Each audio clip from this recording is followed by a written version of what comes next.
theory of constraints in the warehouse.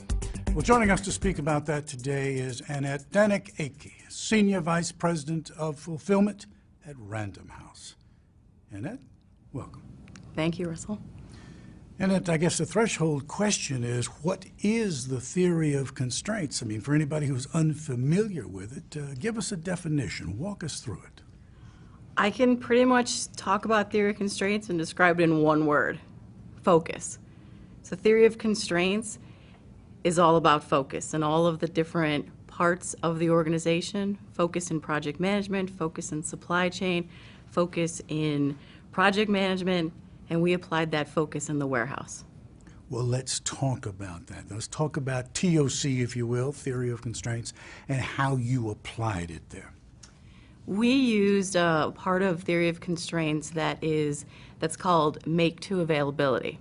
So there's many ways to create inventory. You can create inventory make to order, you can make it to stock, and we did something called make to availability. Now what we did is we pulled that back into the warehouse, and we actually did replenish to availability. So when I say replenish to availability, we looked at our loose forward locations, and we said when the picker gets there, we want to always make sure that there's stock in front of them.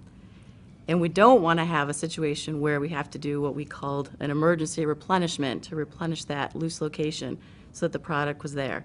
So that's what we used. We did a project called Replenish to Availability. And for that, we used a very specific tool to look at how much inventory should be in that loose location. And we used a concept called dynamic buffer management. Well, that is something, quite frankly, I'm very curious about. I've never heard this term before, dynamic buffer management. Define that for us, if you will. Tell us what part it played in this entire initiative.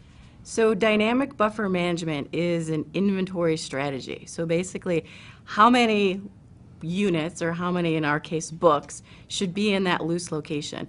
Now, dynamic buffer management helps you determine how many books or units should be in that loose location. So I like to call dynamic buffer management as people will understand it if I say it's a statistical process control methodology for inventory. So looking at your ending inventory. So you look at the ending inventory in your loose location every day, and you basically then say, here's a buffer. And you divide you take your buffer and you divide your ending inventory into three buckets: red, yellow, and green. And similar to quality control or statistical process control, if you're in the red too many times, then you would increase the buffer. If you're in the green, you would decrease your buffer. And if you're in the yellow, things are just about right. Exactly. Talk to us a little bit more about TOC and the results that you achieved, because I'm sure that the viewers are very much interested now that they know what the challenge was and the solution, if you will, that you brought to it, theory of constraints. What are the results that flowed from that?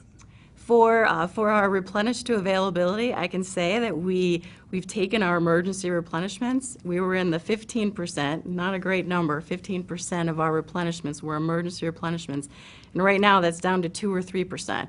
We're shooting for 0, and I know we're going to get there. We may not have 0 every single day, but we're shooting for that at least a couple days during the week. So it's made our process a lot faster, and it means that when the orders come in, we can start working on them right away. So great results. You know, if I want to know more about theory of constraints, if I want to know more about TOC, where do I go to get that information? Any advice on that? You know, you can go to a couple websites. You can go to the Goldratt and look up something, make to availability. I'm not aware that there's actually anything on replenish to availability, but we took that concept and applied it in the warehouse. So if you can understand make to availability, you can understand what we did for replenish to availability. It's an excellent source for learning more information about that. Annette, I want to thank you so much for taking time out to meet with us today. Thank you. Thank you, Russell.